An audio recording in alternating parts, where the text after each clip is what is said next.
Welcome to Spring 2023 Peace Week, hosted by the Jimmy and Rosalind Carter School for Peace and Conflict Resolution at George Mason University. My name is Nick Sherwood. I'm the Associate Director of the Mary Hoch Center for Reconciliation, and I'm also finishing up my Ph.D. here at the Carter School. I'm calling in from Athens, Georgia, here in the United States. Good morning, good afternoon, good evening, wherever in the world you might be calling in from. So a little bit about Peace Week before we get started with our presentation. So every semester, the Carter School Peace Week brings together faculty, students, alumni, friends of the Carter School, partners, collaborators from across the peace and conflict resolution community, both scholars and practitioners, for week-long conversations about addressing urgent issues surrounding peace and justice. So this semester's theme is What Works? Building peace at home and in the world in challenging times. Kind of writ large, all of Peace Week is looking at how institutions, organizations, individuals are successfully addressing violence, conflict, destabilization, and both at the domestic and at the global levels. So sessions, again, writ large, are going to concentrate on discussing effective, sustainable solutions. Here at the Mary Hoch Center, we've got our presentation, New Frontiers on the Wellbeing of Reconciliation Practitioners, which I'm going to talk a little bit about in a second, about what MHCR is and kind of how we landed at this topic. A couple of housekeeping things before we really get started. Number one, we are recording this session, so just be aware that everything, participants and panelists, everything that you say, everything that you put in the chat is going to be uploaded to YouTube in a few weeks. And so if you enjoy this conversation, we want to encourage you to share the YouTube link once we get the recording up and posted.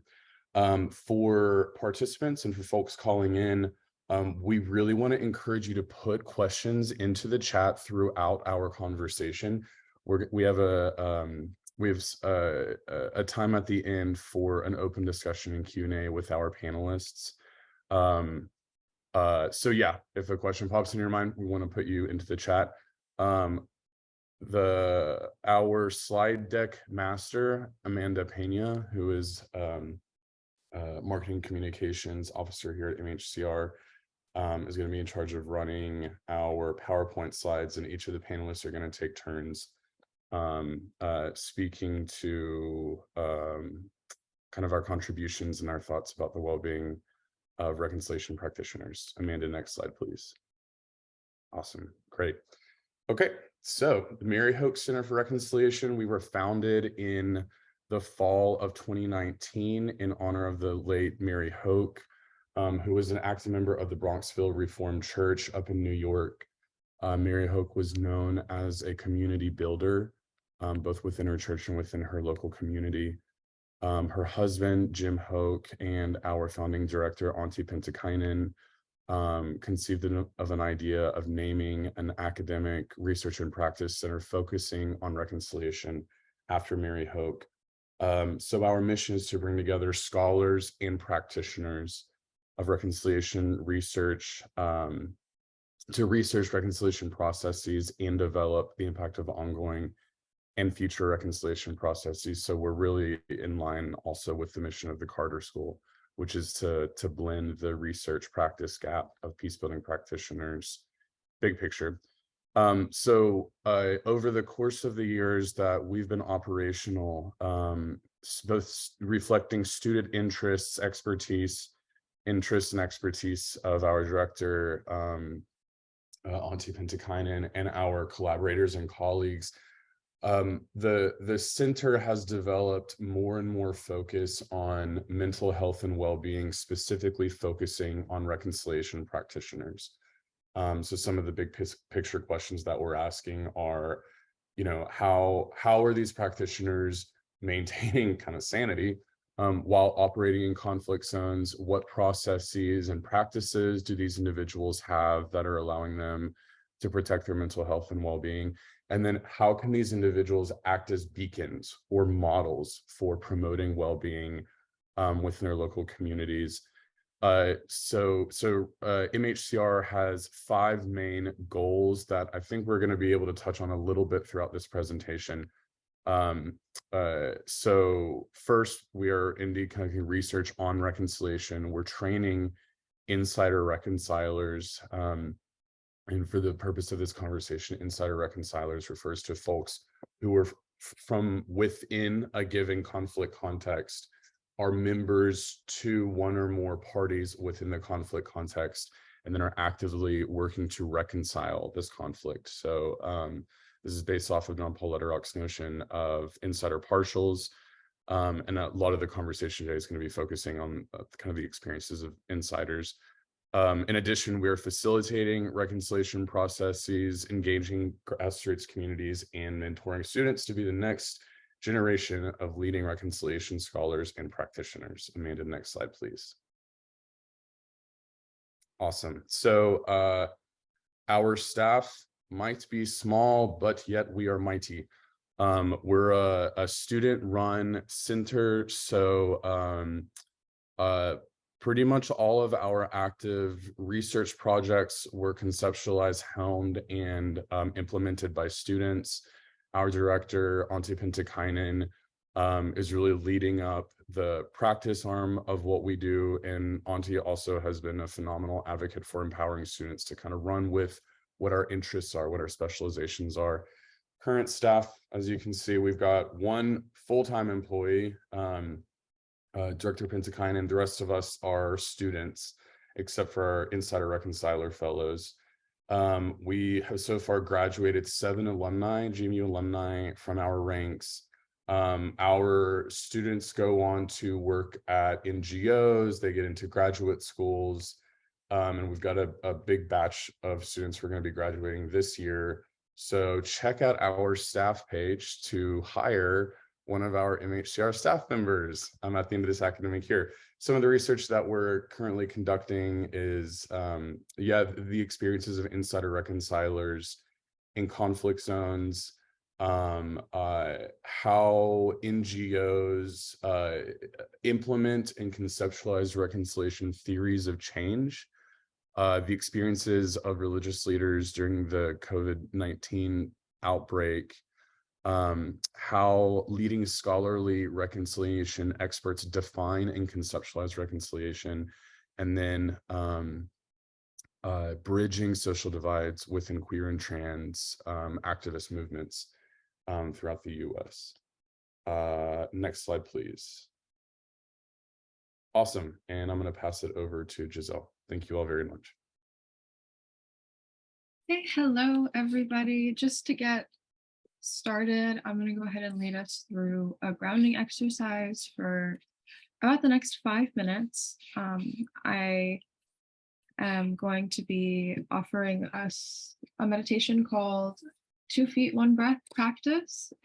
Reach out to me if you would like the script for it, but we'll just go ahead and get started. So go ahead and begin by sitting in a way that feels comfortable for you, whatever feels right in this moment. If you'd like, you can leave your eyes open with a soft gaze towards the floor, or you can gently close your eyes, whichever you prefer. So I would like you to go ahead and bring awareness all the way down to your feet. If you're wearing socks or shoes, feel the sensations of these materials on your feet. Notice any tightness, warmth, or pressure. And then go ahead and guide your attention to the left foot. Notice the left heel, the arch, the ball of the left foot, and the toes. Maybe go ahead and lift the left foot and place it back on the ground and see what that feels like for you. And go ahead and do the same for your right foot, becoming aware of your right heel, the arch of the foot, the ball of the right foot, and the toes. And lifting up the right foot ever so slightly, placing it back down. Noticing any sensations here. Then go ahead and tilt forward the toes, slightly forward and back. Go ahead, rock them back and forth and notice any sensations here. Maybe move side to side and noticing what it feels like as you change positions. And now go ahead and place your feet firmly and gently on whatever surface you might be on, and move your knees in small circles. With any attention still focused on the feet, notice what happens when the knees move in one direction. And then go ahead, try the other direction. And bringing some stillness to the knees and remain focused on the feeling of your feet. Imagine your feet are the base of a tree, which is solidly rooted into the earth right now. Imagine the roots grow down from your feet onto the earth, and these roots extend all the way to the core of the earth. Imagine they are wrapped firmly around the core, holding you in place where you are right now. You are being firmly held by this earth. And so from this place of groundedness, begin to take a breath, breathing in through the nose, and imagine your breath rising up through the roofs, through your feet, and up through your body. Breathing out through your mouth, send the breath down through the body and into the feet and into the earth. Go ahead and do that again. Breathe in through your nose. Imagine the breath rising up through the roofs, through the feet, through the body. Breathe out through the mouth, sending breath down the body, into the feet, into the earth.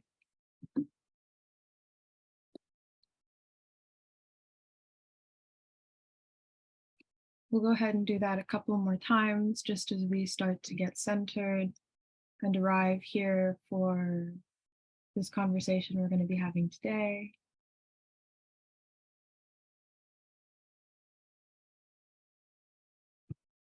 And if anything comes up throughout these conversations, I would encourage you to just hop back down to your feet. Feel what's going on there, feel its connection to the earth, feel where you are firmly rooted in this space.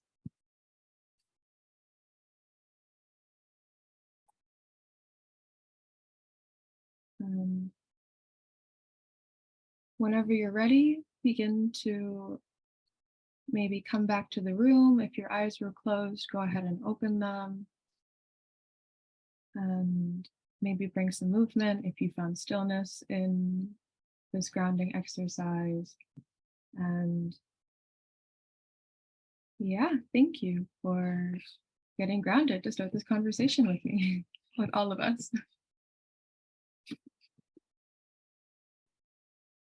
Thank you very much, Giselle. Giselle, would you like to say a couple of things about yourself? Oh, yeah, I should probably do that. So my name is Giselle. I'm an undergraduate student here at George Mason University. I'm a conflict analysis and resolution student with a concentration in interpersonal dynamics and a minor in well-being. I am also training right now to be a trauma-informed yoga teacher. And so I am happy to be here and to contribute to the conversation. The perfect person to have here with us today, as we will see the next panelist as well. So hi, everyone. My name is Beltina Gjeloshi. I will be leading us into the next section. I'm a Ph.D. candidate at the Carter School at George Mason University. My specialization is in social psychology. And I'm calling today live from Skopje, North Macedonia. I'm originally from Albania and grew up in Italy and the United States. And I see a lot of familiar names as participants, and I'm so happy to see that.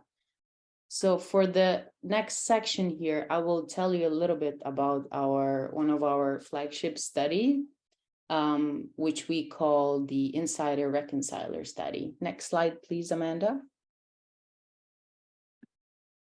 So our study, the main question that is asking here, as you will see from this discussion today, is how can really peace building organization better support insiders' effectiveness and their well-being? So as we're doing this research, and the reason that why it all began is really that there are no studies that have asked directly these questions, have asked insiders themselves about their involvement in these processes. And so to address this gap, our wonderful team at MHCR has interviewed and continues to do so insiders about different aspects of their work and personal lives, including understanding of peace building and reconciliation, their roles within these processes, as well as their impact in peace building work, and so how that really affects their health and personal well-being. Next slide, please.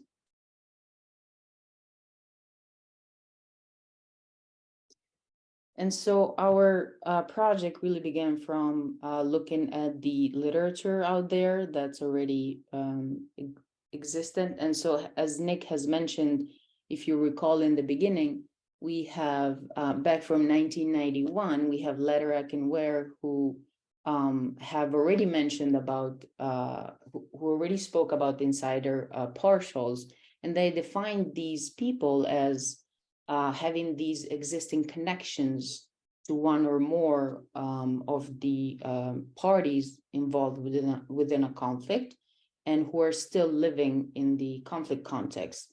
And so the reasoning behind why insider partials are so important is because they seem, and so our study will show, they seem to carry perhaps a more effective and transformative way about bringing peace within their communities. And so there are both benefits as well as risks when we are including insider reconcilers. And so here, for example, you can see that some of the benefits, of course, is this a lot more depth when it comes to understanding a conflict, the history, implications, cultures, norms, beliefs, and so forth, which only an insider reconciler could really capture for us, instead of just, sitting at a desk and doing research that way. And then example of risks is really that experiences of personal and community collective trauma from the conflict can bring about some challenges there. And so we also wanted to clarify here the distinction between what Lederach and Ware have first discussed about in 1991, which is insider partials, and then we really divide it into, we go into insider reconcilers, but there is also insider mediators as well. Next slide, please. So when it comes to our methodology, is very much qualitative. We are doing some semi-structured interviews with participants. It is one interview that we have planned so far. It's very much in depth, and it runs anywhere from, we do a minimum of 45 minutes up to 200 minutes. I've had interviews that have lasted even more than 3 hours, and they're very much enriching and full of insight. Our interviews are structured in 3 sections. The first one being on peace building and reconciliation. So it's their conceptual definitions.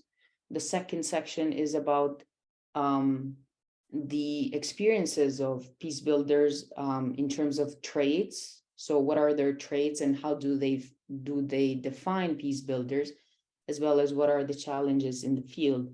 And then finally, we talk about well-being in peace building. And so we really tackle on the roles that these individuals play when it comes to social healing, as well as what are their sources of resilience. We also very much take a participatory action research approach to all of this, because we want to, this kind of approach simply ensures that our findings can directly improve the lives that we are really talking about. Next slide, please. Our participants, so far, we have had a total of 35 participants. Their age range anywhere from 28 to 72 years old. In terms of gender, we have had 19 women, 16 men. We have not had any, gender non-conforming or non-binary person. And then when it comes to country of origin, we are really trying to span it all over the world. So we have people, of course, from the USA, we have people from Uganda, we have people from South Sudan, we have people from Myanmar, Ethiopia, Finland, Germany, Georgia. These are some of the places that have our participants come from. And then in terms of occupations, this is also very interesting, because they come from kind of all walks of life in that sense, but also many professions. So you have lawyers, you have researchers, educators, consultants, activists, students, all sorts of occupations. Next slide, please. Major themes so far. So the study is not quite done yet, but we are already extracting major themes here. We are decoding, to get a general sense of what is really going on.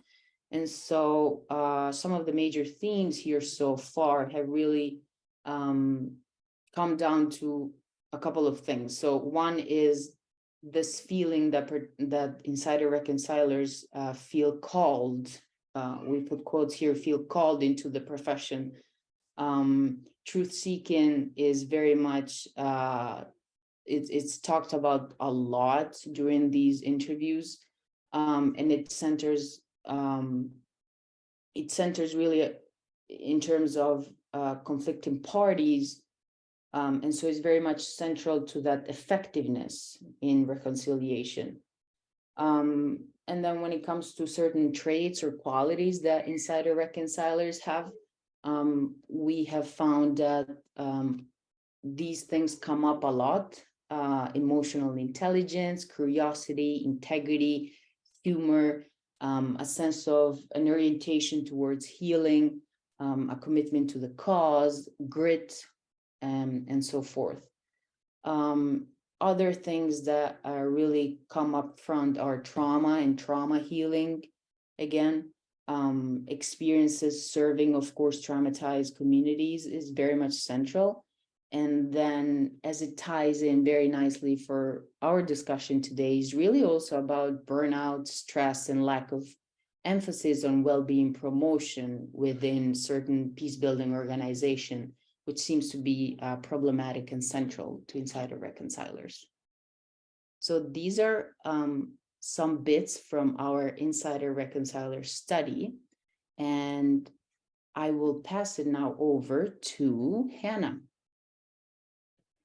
Hi, everyone. Welcome. So great to see everybody here today. My name is Hannah Adamson. I am a master's student at the Jameen Roslyn Carter School, and I serve as a program officer at the Mary Hoch Center for Reconciliation, as well as our sister nonprofit, the Think Peace Learning and Support Hub, where I'm engaging in a grant program in the Horn of Africa focused on peace and trust in communities. So I'm here today to talk a little bit more about how the research that Belle just explained really can impact the way that we engage with peace building practice, all the way from insiders engaging in the work themselves to outside organizations coming in. So Amanda, if you move to the next slide, please. So we really have two core areas of recommendations to break it down. This is a policy brief that we're currently working on so that we can get our findings out into practice as soon as possible, as we're continuing developing our journal article for research publication. So the first theme that we're going to be talking about is resilience building and trauma healing within insider reconcilers. So it's imperative that we center resilience building and well-being promotion and trauma healing of insider peace builders before, during, and after their involvement in reconciliation processes. So really not looking at well-being as something that's separate and something additional, but something that's integral to the whole process itself. So integrating well-being into monitoring and evaluation and learning metrics. So monitoring how this changes over the course of different processes and making sure that we're keeping up with it in all regard. And also screening insiders for exposure to trauma and sources of resilience. So while insiders are often exposed to primary and secondary trauma in the work that they do, looking at the innate ways that they are actively overcoming this and trying to build strength around those sources of resilience. Secondly, to train insider peace builders in interpersonal healing to upskill the impact of reconciliation. So this comes into capacity building a little bit. So training them in conflict-related stress and awareness and other threats to health so that they can be aware of that for themselves and the people that they're engaging with. And also promoting the knowledge building on behaviors and processes that foster healing, especially coming back to each context being unique and looking at what are the local and culturally relevant ways that people heal and how can we strengthen this. Next slide, please. So then we have a few other recommendations. So to train insiders in interpersonal and communal healing. So we're offering training on facilitating encounters between conflicting parties and providing instruments to monitor this healing. So this kind of parallels our first recommendation, except on the broader context. So implementing surveys and interview questionnaires that inquire about these ways of healing and making sure that we're progressing in the right directions so that we can engage in reflexive practice. And then training peace building institutions. This is where we really get a little bit more broad. So promoting well-being and trauma healing in conflict contexts, especially for practitioners, both insiders and outsiders. So offering training on well-being, resilience, and trauma within institutions, even though this is a topic that's fastly, I think, growing in awareness, we're not quite there yet. So what are the ways that we can engage in these conversations in spaces like this today, and even more broadly in institutional mechanisms? So training should be led by insiders and their networks to better prepare peace building institutions. So really coming back again to that context and noting that we don't know everything. You can spend years and years studying this and we each have different insights to bring.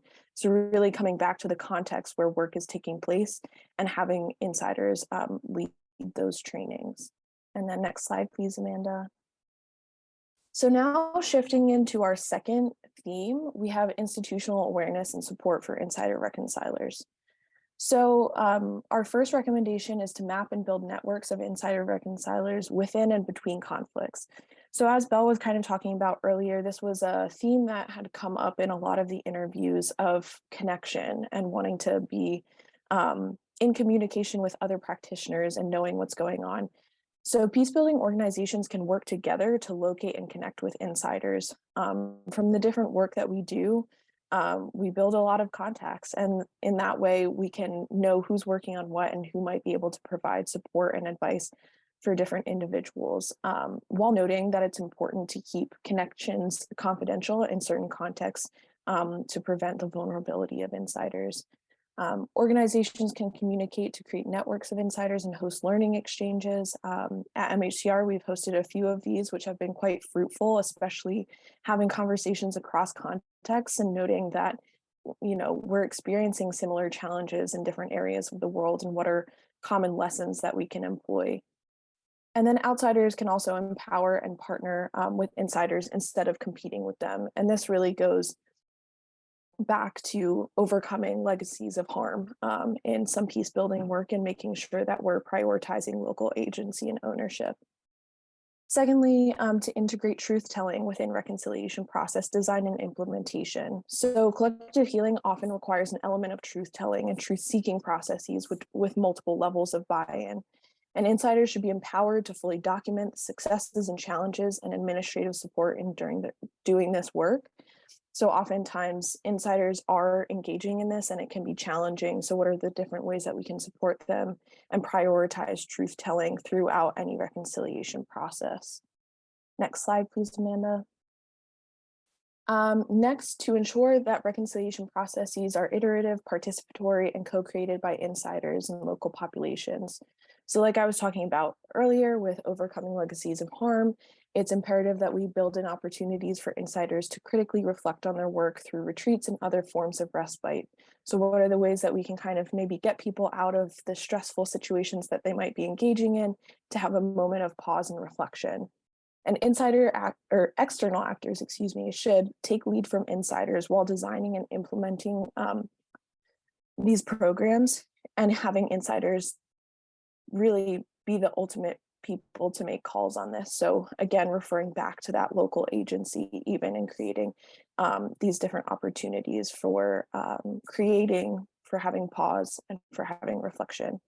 And lastly, it's important that we have flexible financial commitment. So to empower insiders effectively, we need to redirect funding and programmatic aims such as long-term flexible funding and putting insiders in direct communication with donors with fewer intermediary steps.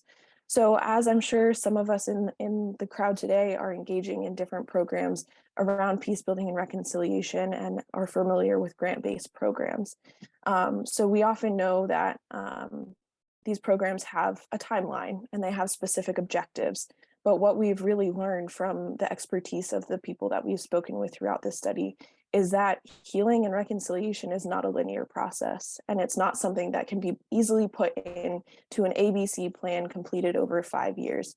So noting that this is often very much structured into peace building organizations, especially Western peace building organizations, what are the ways that we can overcome these structures and learn to re-envision processes so that they're more adaptive and can empower the insiders that really know what's going on and have the capacity to implement long-term and sustainable programs for their communities.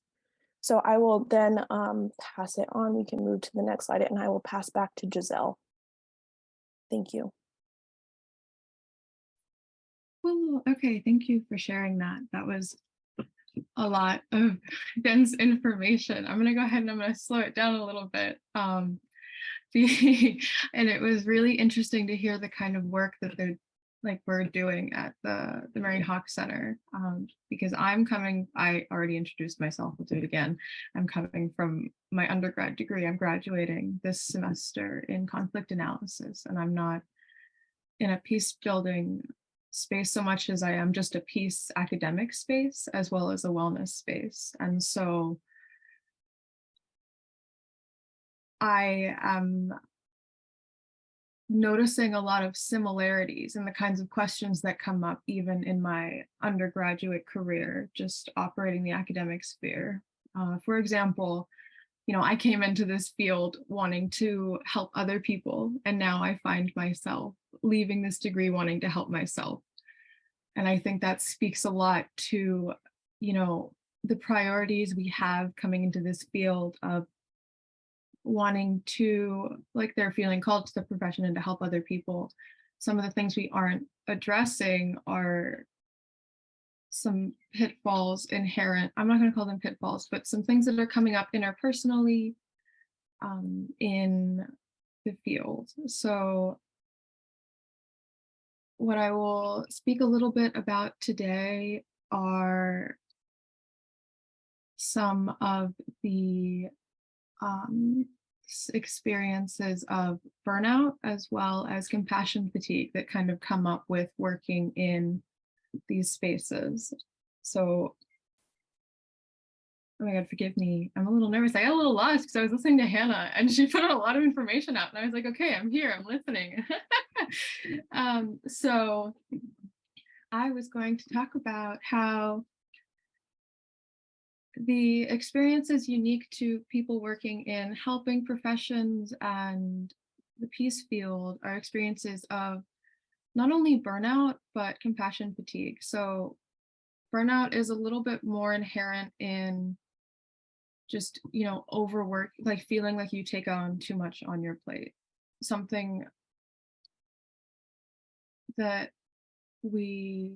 adds on to that is the experience of compassion fatigue. It speaks a little bit more towards the experience of exposure to other people's trauma and how we face difficulty in how we're, oh my gosh, you guys, I lost it. Forgive me. So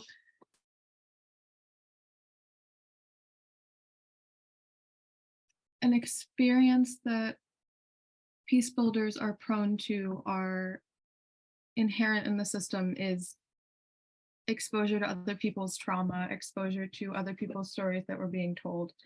And this begins to take a toll on your body long term if we're not addressing it and talking about it, right?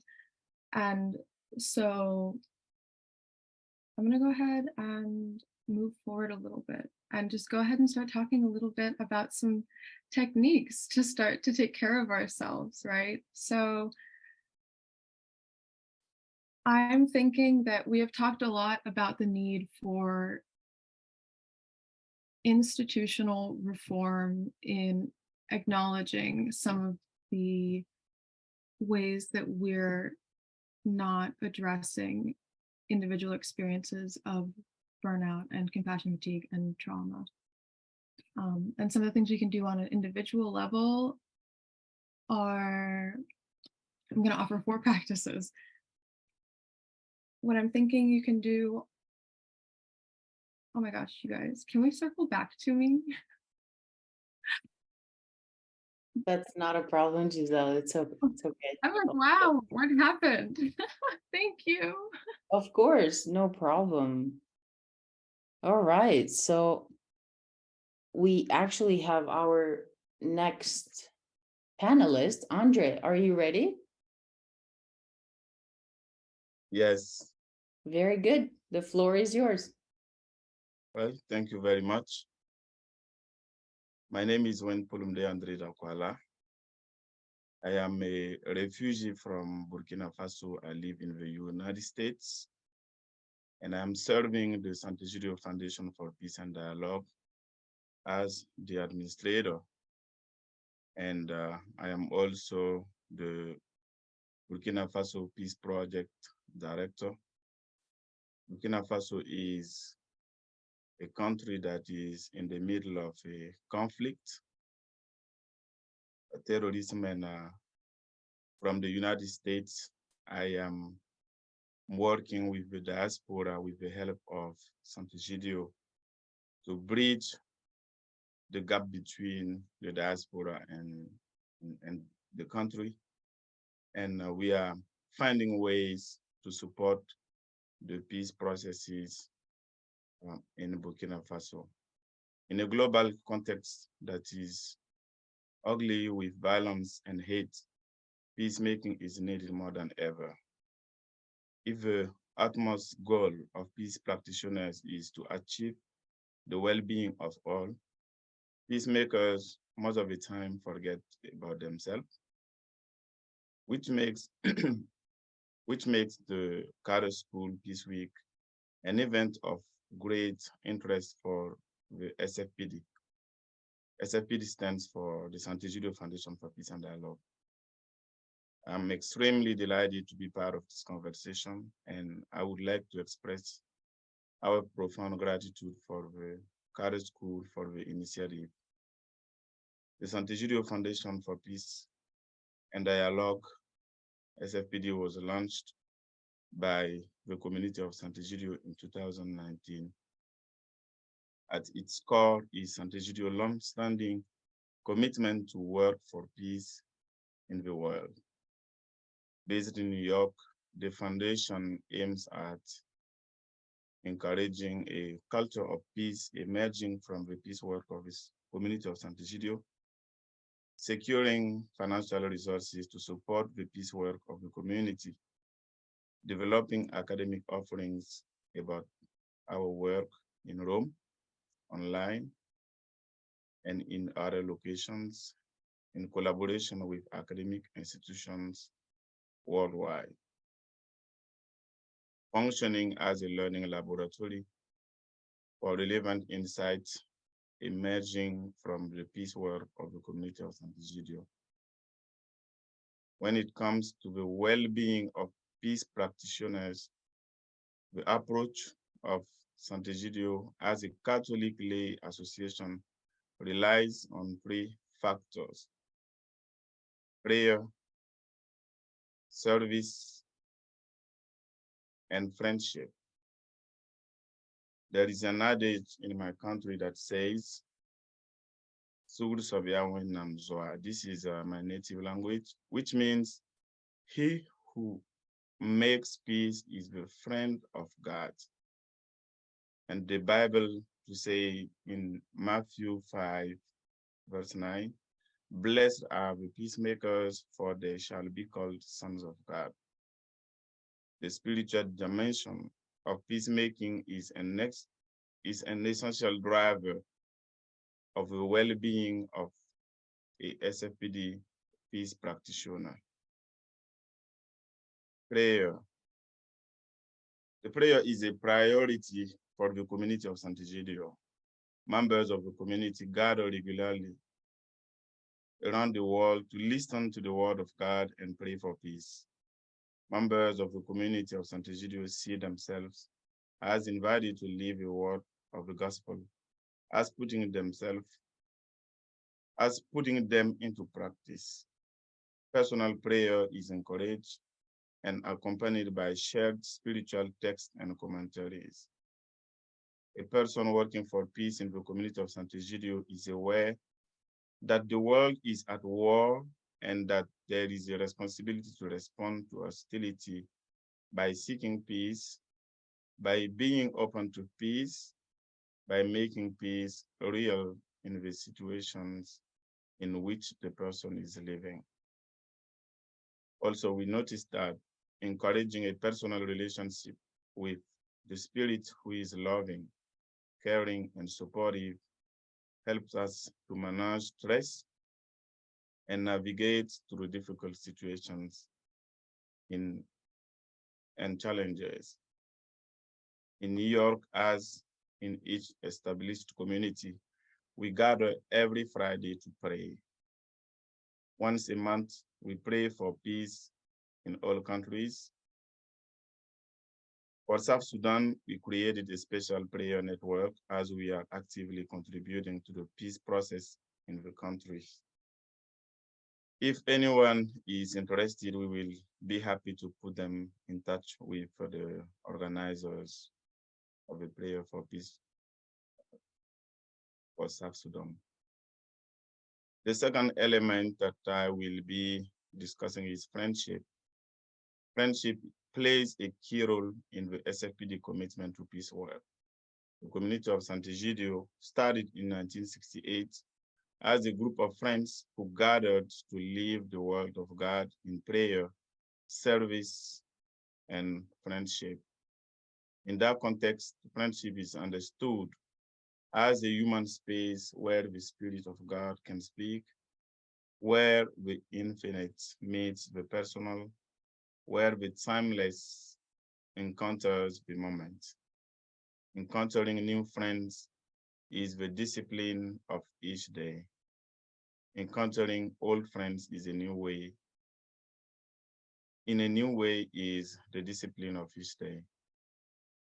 All peace work of the community of Sant'Egidio is somewhat related to friendship. The awareness of a need comes through friends.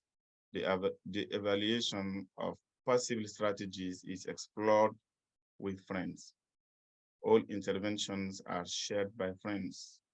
Results are evaluated in friendship. The The relational space is intensely active. Communications is constant. Sharing and questioning are the norm. The original small group has grown to reach over 70,000 people across the globe today, with more than 250,000 friends gathering for inclusive occasions such as the Christmas lunches. Friendship provides numerous benefits. It increases our sense of belonging, boosts our happiness and reduces stress, improve our self-confidence and self-worth. It helps to cope with personal life issues. The SFPD approach to friendship goes hand in hand with curiosity and openness.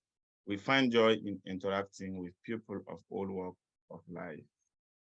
The SFPD Peace Practitioner embraces the value of openness. It gives us the opportunity to know our interlocutor, experiment their feelings, which puts us in a better position to engage in an interactive peace process. I'd like to add that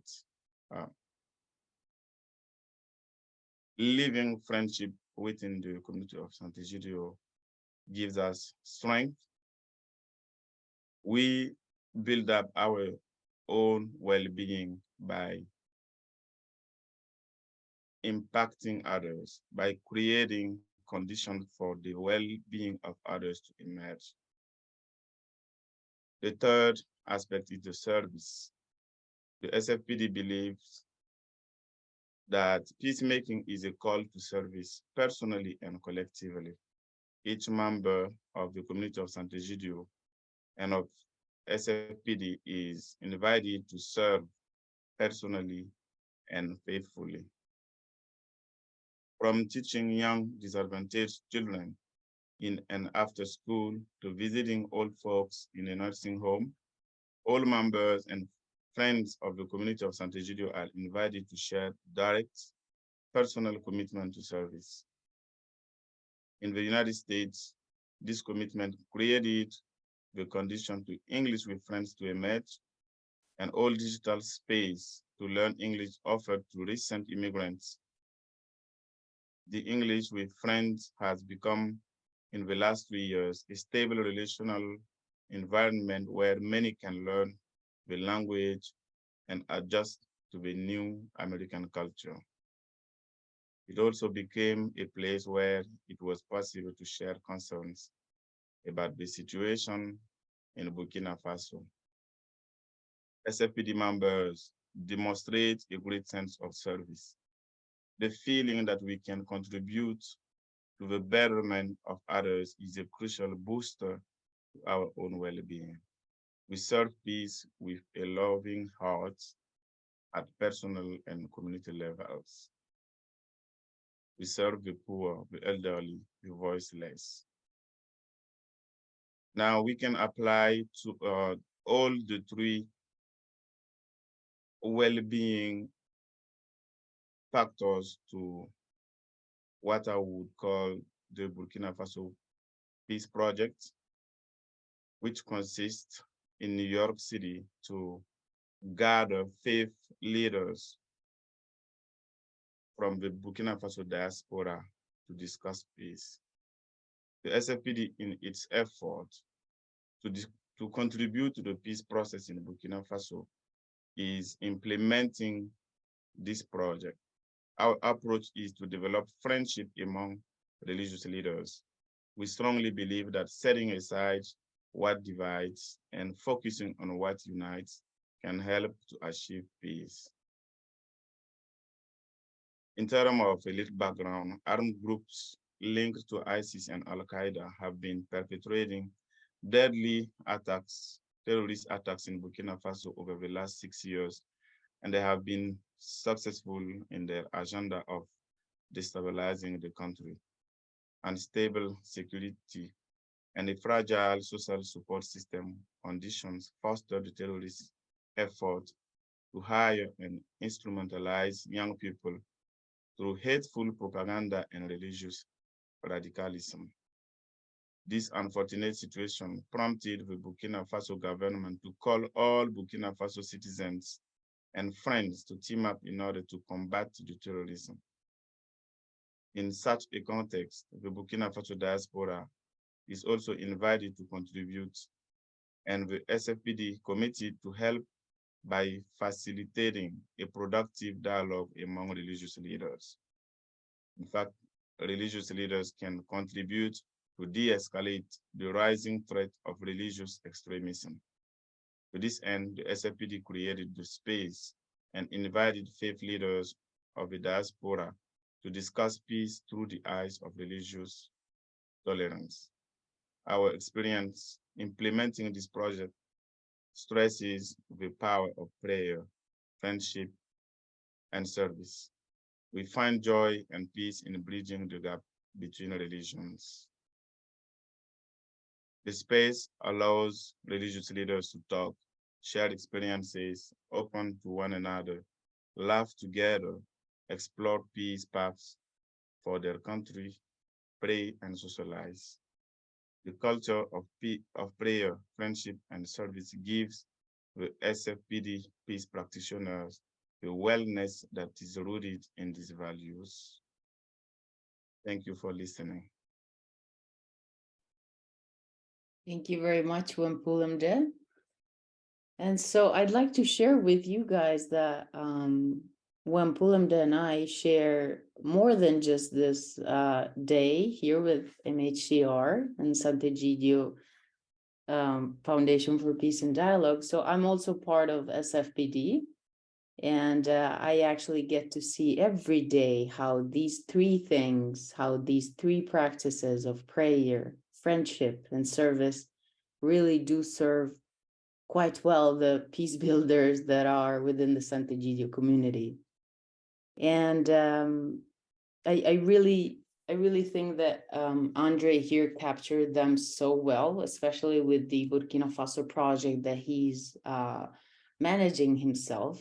And so he's told us a little bit about how can, as peace builders, really nurture these inner, they are kind of inner resources and qualities, right? Such as he mentioned, I think some things pertaining to creativity, a better clarity of mind, perhaps, active listening, intuition even, right? So thank you very much, Wendpoulemde, for that. And I do see a lot of familiar names from the Sant'Egidio Foundation for Peace and Dialogue in the participants. We'll get back to them soon, probably. They might have questions later or not. May I pass it back to Giselle? Yeah? Yeah, that's perfect. All Okay. right. Thank you, Giselle. Thank you guys. So I'll go ahead and I'll speak for a handful of time, offering a little bit more to some grounded practices that we could take home with you today and bring to your communities in, you know, creating more of a space oriented towards the well-being of peace practitioners in these contexts, right? So I want to offer two things. The first thing is to how we can act as models is, one, to know your check engine light, right? So what are some of these signs and symptoms coming up in your everyday life that show that the work that you're doing is starting to impact you and your sense of well-being? And this is going to look different for everybody, right? It's contextually dependent. The other thing I'd like to offer is to look after your mind, your body, your soul. So what does that mean? Look after your mind is to look after, like, know your check engine light, know your boundaries, your limits, and kind of act in a way that fosters a sense of equanimity in how you're operating with the environment, how it's operating with you.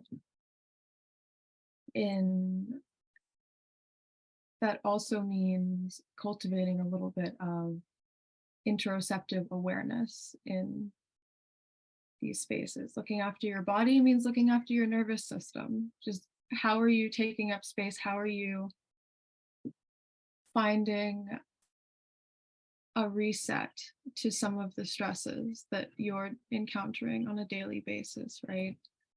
In just working in these spaces. And, you know, looking after your soul is basically knowing what fills your cup, right? So this could mean incorporating a little bit of curiosity, a little bit of play, finding things outside of the space that you're operating in that will that'll kind of lighten some of the heavy material that we're dealing with in walking through these spaces, right? And yeah, so those were just a handful of practices that you can take home with you. Just that is what I have to offer. Thank you very much, Giselle. Thank you. And so I know that we are tackling really big questions here, among which, you know, how does really reconciliation practice impact the well-being of practitioners? And as Wendpoulemde and Giselle have mentioned, there are some things that really seem to suggest that could help us in the hard work that is peace building and reconciliation. And what works actually seems to be, it really comes down to the individual level, or perhaps even the community level. And also, I think, Giselle, you made a very important point here about taking care of the body, because when we speak about healing, perhaps some conversation may be skewed towards perhaps the mind, the thoughts, the feeling, which are all very much important, but let's not forget the body as well, of course, because that is the center of our nervous system, right? So we do want to look out for being perhaps, you know, overstimulated or understimulated in some cases, right? And I do want to open the floor now for questions that people may have. So I know that Dr. Rebecca Nicholson had a question that she gently dropped in our chat here. I have it with me. Maybe we can start with that one. Rebecca, do you want to ask it yourself, or should I just run with it? Whichever is more efficient for the conversation. Yeah, maybe do you want to expand on that? I think I'm happy to. Thank you for the opportunity. First of all, thank you very much to all of the presenters. This is it's very interesting watching how the discussion progresses over time from an academic and practitioner standpoint. So my question is, I am curious about how healing is defined, because there was discussion of using particular instruments to be able to track individual healing and also communal healing. But I'm curious, in that context of measuring, how is healing defined? It's like, what are we measuring? Excellent. Thank you. Tough question. Very, very important question, pivotal question. So at MHCR, we're not quite there yet. We're not really capturing healing in that sense, although that would be awesome. It would be really amazing to really tackle on the kinds of healings, one, and two, what are the measurements that we could use to look into them. I would, may I answer part of your question with what I've seen through the interviews that we've carried with the Insider Reconciler study. So we have purposely stayed away from defining healing simply because it varies country to country, culture to culture, is not necessarily bounded by land or geography, right? It can, but not necessarily. So we've consciously stayed away from defining what that is. And so the answers that participants have provided have really brought on such a variety in terms of what healing could be. So I'll give you an example. A participant, which of course, I will not say origins of the participant and any detail pertaining to that person, but healing for this person meant to have the time and sit down and have dinner with their daughter.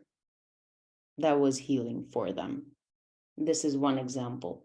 Another example, which, and I'll do this on purpose, I'll bring you the other extreme on this spectrum that is healing. Another person said that healing for them would mean that perpetrators are brought to the criminal justice system and that they be persecuted, right? So now, can we define healing, within those parameters for this study? That's why we decided to stay away from a definition. Although it may be helpful as we move forward when it comes to, as Hannah was presenting about policy,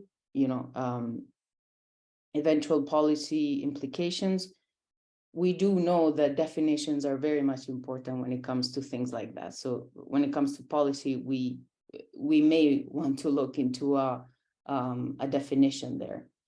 I think Hannah also, I'm sorry, Hannah, I don't want to put you in the corner there, but I think you also may have something to add to this as well. Yeah. Sorry. I apologize. I also wanted to say, Rebecca, that so many of the participants seem to not want on purpose. So when we ask about healing, we were asking individual level and then community level, right? But then so many of them made such a strong point that you cannot separate the two. And that was very interesting, right? So individual well-being very much translated into community. So if my community is not okay, I'm not okay. And I cannot be okay, right? Sorry, Hannah, back to you. Thanks, Bill. I was just going to say, I don't know that I have much to add. I think you covered it quite beautifully. But really staying away from having these broad sweeping definitions of what healing looks like, and rather looking at what are some of the core tenets that we've seen across contexts, just as maybe a reference and a growing awareness for people coming from outside, or just knowing like maybe what might come up as we're practicing this work. And I think kind of in terms of measurement instruments, really just looking at what might help us get a better sense of what's going on in a situation through doing interviews or implementing a survey, following a workshop or whatever type of initiative somebody might be leading. So having a space to give feedback to kind of see, are we moving in the right direction in progress of whatever healing might look like, as opposed to kind of having it be rigid, but just having spaces for that feedback to be given in whatever culturally relevant way that might look. And I know that Nick also has a lot of expertise in this, so I want to pass the mic to him. Thank you, Hannah. Yeah, so this question of measurements and metrics and tracking healing and health, it's super messy, right? So in a Western post-positivist tradition, you're gonna have, let's say you're going to therapy and you're going to do an intake and you've got, okay, you're testing 5 out of 9 symptoms for generalized anxiety disorder. I'm just going to pick some out of a hat. They go after, depending on your therapeutic modality, if you're doing CBT, 12 sessions, you should be having a reduction of symptoms by 2 or 3 primary symptoms, such that you're now at kind of regular functioning and you're not perceiving distress related to your generalized anxiety disorder. So there's one bucket, right, that defines healing in terms of super operational, super conceptually precise and measurable terms. And when we were conceptualizing the Insider Reconciler study, I think we were brainstorming this back in spring of 2020. my background is in psychology, and so in the mental health field, and that was our sort of starting off point, was I think a pretty Western biopsychosocial model of what healing, health, well-being might look like. And I realized how not a great fit that approach was as we started conducting these interviews. So I can give you the Nick Sherwood version of healing, which is looking at physical, cognitive, emotional, social, and spiritual well-being dimensions. And then healing is what happens when you engage in processes that kind of make these dimensions stronger, more resilient. To kind of reflect and underscore what Belle and Hannah have both said, and this also ties strongly into our fierce commitment for participatory action, research, community-based participatory research. Again, the more that we've been interviewing these folks, these insider reconcilers, and in some cases conducting field work alongside these peace building practitioners, we're really seeing how Western conceptualizations of health, well-being, and healing really are inadequate in a lot of conflict context, and a lot of contexts, period, not just conflict contexts. If I were, if you're going to hold a gun to my head and say, how would I define, based off of what we're seeing so far, how are we defining healing interpersonally and communally? I would say first, we're speaking about healing in a conflict context. So there is either active violence or there has been violence kind of in the immediate past. And so one, healing happens at a structural level. We're creating more just systems, structures, more equitable systems and structures to take care of folks kind of within a given context. Interpersonally, healing means that interpersonal relationships are they're more trusting. You're deriving a sense of pleasure and connectedness and safety and security from your relationships. And at the communal level, again, within a conflict contexts, as Belle mentioned, there are some people in the reconciliation field who want to see perpetrators, brought before a court or tribunal, they're sentenced, etc.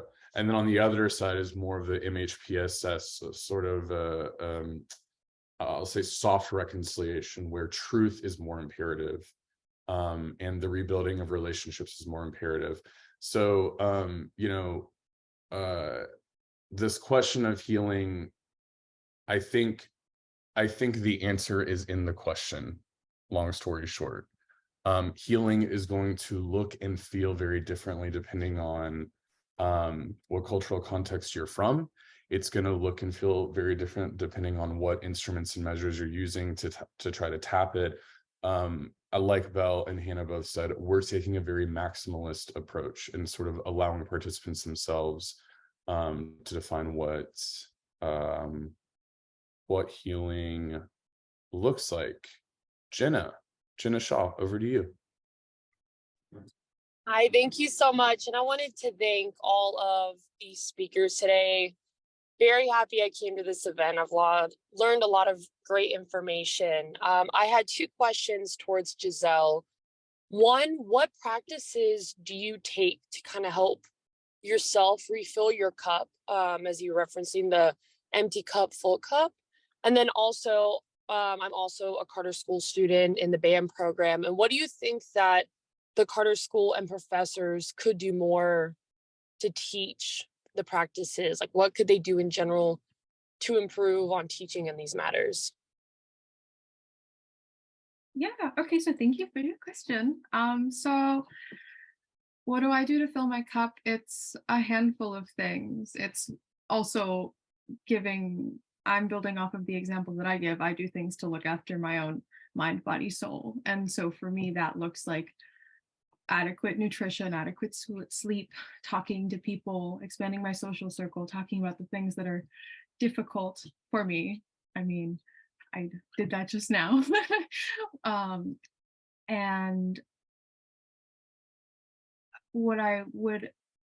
I think that the Carter School does need to do a better job about acknowledging the well-being of the students and the employees in it, simply because the reason I've learned some of these coping skills and brought it to some of my social circles is through my well-being minor, and it's through my yoga teacher training. So, you know, something that could be addressed is incorporating it into the what is the word that I'm looking for? Incorporating like these kinds of conversations into the education structure, just the way that we're teaching our students, offering more classes, making it more accessible, prioritizing it as an inherent part of the conversation, because you can't not, your body is constantly in all of these spaces, you know. Hope that answered that question. I can also that my first semester when I shared an office with Nick at the Carter School, it was simply a matter of providing a gym pass, which seemed that, you know, the Fairfax people got it and we didn't in Arlington. So maybe that's one way to go. What do you think, Giselle? No, I think it's beautiful. Like, it's honestly, well-being practices, taking care of yourself, it's really easy in theory. And so I think just creating the space to kind of talk about these things is more important than anything, because it's going to look different for everybody. But yeah, I like that. A gym pass, that's good. And I Very do good. want to also plug one thing. So I co-taught with Mark Gopin a course, Wellbeing and Peace Building. When was that? Fall of 2020. Yeah. So we were kind of at the height of COVID. There are very limited course offerings for students to both learn the theoretical and scholarly literatures on health, well-being, mental health, etc. The course Mark and I taught a few years ago, also there's a strong experiential component.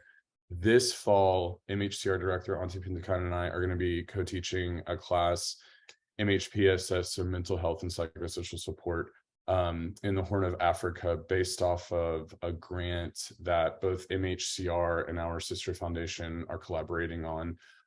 So if you are a Carter student and interested in learning both about how MHPSS plays out in a specific conflict context, Horn of Africa, you're interested in learning about it, one, but two, learning specific resilience building strategies about how to be a happier, healthier, safer, and more sustainable peace builder in your own right. That's going to be a big focus of the course as well. I don't think it's on the course catalog or on the schedule yet, but it'll be a weekend course, weekends towards the beginning of the semester. And I would love to see all of your bright, shining faces there, and we can nerd out on resilience, which is like my favorite thing to talk about in the world. So just had to plug that. If I could just quickly add something, sorry, Bill, I don't want to take too much time. I love that we're having a course on this, and I know, Nick, you've been involved in teaching well-being courses in the past within Carter, and I think that we also need to integrate this into every class. And I think that's something, Giselle, that you're already doing in a lot of your work and bringing this up in course discussions. So I think if we're able to kind of build this as one of the many skills that Carter students are taught, I often, when I'm describing our studies, say that this is a skills-based major. And I think that well-being is very much a skill. So everybody, you know, that I've met in the Carter School tends to take this in a, you know, their career in a different direction, but well-being is relevant for everything. So I think teaching this as a skill that's critical in going out into peace building fields, going into organizations, going into leadership positions, is something that can not only help our students and staff, but really help be the seeds of graduates coming out and working in different organizations around the world. I'll pass it back to you, Bill. Thanks. No worries. Thank you, Hannah. I think we have another question from Ram Tiwari. Would you like to ask the question yourself? Sure. Hi. Hello, everyone. My name is Ram Tiwari. I'm from Nepal.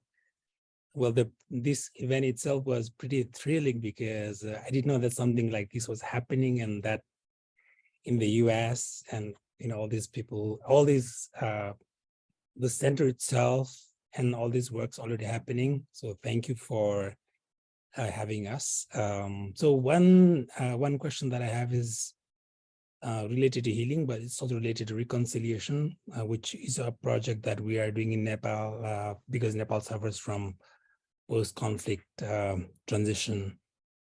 And we are having a lot of difficulties in actually, seeing what reconciliation is, or seeing what healing is, and when does a society heal, or when does a community heal, or when does a nation heal. We have tended to take a very relaxed attitude, see that maybe it will heal by itself, or it will reconcile by itself without any deliberate external intervention. But I don't think that's going to work given our experience, and we are kind of puzzled. So any insights on how do we see, or how do we make this happen? Any insights from your work? Because I saw that of many works you do, there's also an expert opinions or expertise on reconciliation. So based on all those standards, benchmarks, whatever you have, any insights on reconciliation or healing at broader, like national or community levels? Just that. Thanks.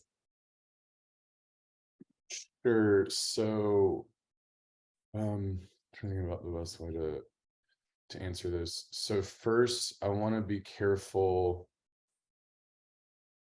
I don't think we ever I know this is gonna sound kind of weird. I don't think we ever are healed. We get healed. I think we are engaging in healing. But it's the same thing like health. You don't arrive at health one day and you're like, boom, I'm healthy. It's something you're always working towards. And so this is a decidedly process approach rather than a state approach to healing. And I think the same thing can be said for reconciliation. What has been pretty common in our interviews is that I'm trying to think if I should go into a specific context or not, but I think I'll keep it general. What a lot of our peace building practitioners on the ground have said about the connection between healing and widespread reconciliation, and I think you put national, societal, communal, or national levels. One, people who are, quote, healthier, so taking care of their mind, their body, their relationships, are more able to engage in the deep work that is reconciliation. I mean, you can look at reconciliation kind of at the neurological level, and a lot of prefrontal cortex, it's really complex stuff, right? Accessing that part of the brain and engaging in that type of complexity of behaviors requires someone, in most cases, to be kind of like what Giselle said earlier, eat right, sleep good, get your lifts in, or running, or whatever relationships that are nourishing to you. So people who are engaging in the work, I think, are more successful to do the reconciliation work, are going to be more successful if they're taking care of their mind, body, etc. Also, reconciliation itself, I mean, I think you can look at the structural level, if a community is coming out of a conflict context and they're reconciling and they're building just and equitable structures, that might mean that folks on the ground are going to be able to access food more easily, or water, or resources more easily, right? So these things are super nested. I think there's a strong bidirectional tie there. looking at specific metrics, I think of Fanny DuToit's work, reconciliation is interdependence, especially at the national level. So Fanny posited that it's a super kind of realist approach to reconciliation, that either between two countries or within one country, once the formerly warring parties are completely interdependent on one another for survival, and he breaks it down with more specific metrics you can look at. I think that's a really compelling way to look at defining reconciliation. Now, I have not seen sort of an opus on the connection between healing and reconciliation. What has happened are people have taken like, oh, I'm going to look at like a community or national level health indicators in reconciliation. I think there's a journal article on that somewhere. But again, what we're talking, one of the purposes of this whole conversation is that this work isn't really being done all that much. Now, what's cool is I see some folks on this call, I think I'm connected on LinkedIn with a few of y'all, who are in the conflict resolution, peace building, mental health space. I think it's a really burgeoning area of study, which is super exciting. I mean, we're kind of writing the rules as we go along, which is pretty cool. But yeah, I know I was kind of talking around the question rather than directly answer it. Does anyone else from the team have something that you want to input? I could add something. Ram, is that how I say your name? Ram? Yeah. That's right. That's right. Yes. Thank you. Yeah. So actually I'm thinking of my goodness, I don't remember authors or titles or anything like that, but I do remember a few years back coming across some research, and the case study was rural Nepal. And what they were looking at was how more westernized systems of health have kind of found their way and almost replaced, now I don't know if completely, but replaced more traditional healing systems that were already in place. And so as I came across this research and I was reading it, very fascinating in and of itself, but I did wonder about two things. One was, when such things are happening, are we putting healing, are we indirectly defining healing as purely, health related in terms of the Western idea of it, like Eurocentric definition of it, which is not the case, as we've been speaking, during this panel. We're saying that healing is much more than that. And then the second point is that when we do need certain outside systems to come in and help us, uplift us from certain conditions that we are in need of, then I do wonder, are we being careful that those new systems are not replacing traditional ones that we don't want to lose, right? And so I wonder if such processes honor what's already present on the ground, in that, for example, in the rural Nepal, did these systems coming in with modernized health system, did they really keep in mind that, you don't have to swipe off the whole traditional healing practices in order to, bring the services that were asked for? So it's just a thought there. I don't think I've answered your question, but I think it's something perhaps to keep in mind. Are there more questions? We are a bit over time, so I will just wrap it up for us. So thank you very much to our panelists and our discussion here. I hope that we were able to a little bit recognize how stress, burnout, and trauma can often interfere with the work that we do, and especially for insider reconcilers that are doing such a hard job really dealing with violence and conflict and all sorts of things there. And so we do ask we do wonder and we do call on communities and organizations that are supporting reconciliation and peace building practitioners to identify and mobilize and bolster these certain sources of strength and resilience so that insider reconcilers can do their jobs better. Thank you very much to our panelists for offering their own flavors in terms of well-being promotion. And we also had some wonderful tangible next steps. Thank you, Giselle, for that as well. And of course, Wendpoulemde as well. And thank you very much for attending.